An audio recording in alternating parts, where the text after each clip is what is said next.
Je suis Dr Sophie Chaudaton, médecin spécialiste en santé et sécurité au travail. La médecine du travail, c'est une spécialité médicale en fait, qui s'occupe de la prévention des risques professionnels. Risques professionnels, on entend par là accidents de travail et maladies professionnelles. Et elle s'occupe également de la promotion de la santé des travailleurs.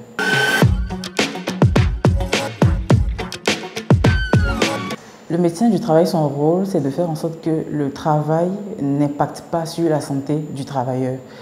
Et pour ce faire, il procède par une surveillance de l'environnement de travail et une surveillance de la santé des travailleurs. On peut recevoir pour tout problème de santé qui ne nécessite pas réellement d'aller à l'hôpital. Tout ce qu'on peut gérer dans une infirmerie, des petits bobos, des maux de tête, de la fièvre, de la diarrhée, des vomissements, des petites choses qu'on peut gérer sans avoir besoin de se déplacer. Et dans un hôpital, on le gère ici. En faisant les visites, on sait déjà de quoi souffrent la plupart des travailleurs. Et ceux qui nécessitent un suivi particulier, on effectue ce suivi-là avec eux.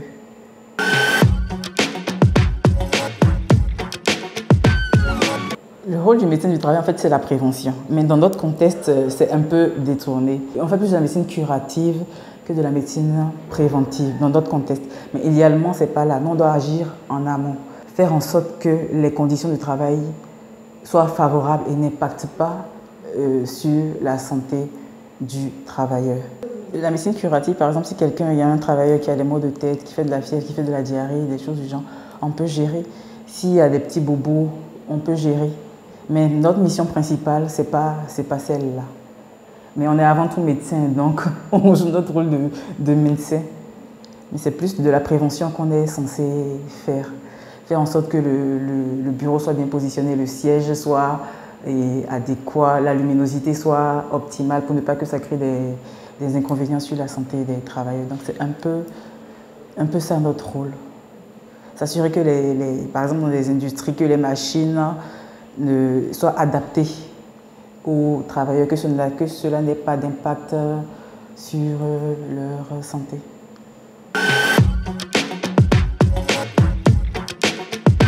De nos jours, on constate qu'il y a de plus en plus de cas de burn-out et de dépression en entreprise. Et dans ces cas-là, le médecin du travail est capable d'agir en amont comme en aval. En amont, en faisant en sorte que, déjà le burn-out, c'est un syndrome d'épuisement professionnel. Donc, cela survient lorsque les exigences dépassent, les exigences de l'emploi dépassent plus les capacités de l'employé. Il faut déjà procéder par les visites et positionner l'employé à un poste qu'il est capable d'effectuer. Il ne faut pas que le poste auquel on veut l'affecter et ses capacités soient inférieures ou supérieures à ce poste-là, parce que cela, ça crée déjà des frustrations. Lui donner les moyens qu'il faut pour réellement accomplir sa tâche. Par exemple, si quelqu'un doit casser un mur, on ne va pas lui donner une aiguille pour casser un mur. Non, il faut lui donner tout ce qu'il faut pour pouvoir effectuer sa tâche. Et il faut lui donner les explications comme cela se doit. On lui demande d'accomplir une tâche, il faut qu'on lui donne les détails de ce qu'il doit faire.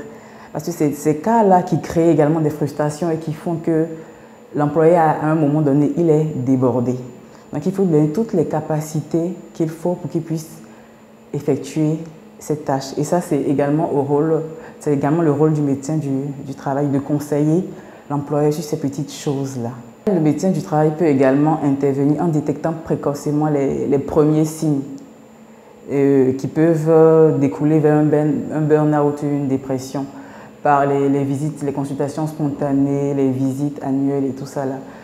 Donc à travers ces visites-là, il saura détecter précocement les signes annonciateurs.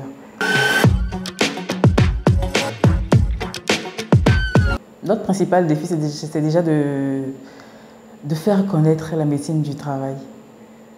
Sous nos yeux, on ne sait pas réellement ce que c'est que la médecine du travail. Donc c'est de faire mieux connaître notre spécialité médicale au public et aussi nous faire accepter. Parce que ce n'est pas toutes les entreprises même celles qui connaissent, ne sont pas disposées à faire intégrer un médecin du travail dans leur structure. J'ai un appel à lancer aux chefs d'entreprise pour qu'ils soient plus réceptifs à l'emploi d'un médecin du travail. Parce que le fait d'avoir un médecin du travail dans une structure est bénéfique aussi bien pour l'employeur que l'employé. Déjà au niveau de l'employeur, il aura un personnel plus motivé, plus dynamique, moins absent pour des raisons de maladie et le rendement y sera. Et du point de vue des employés, ils se sentiront plus rassurés du fait que l'employeur se soucie de leur état de santé et ils seront plus productifs.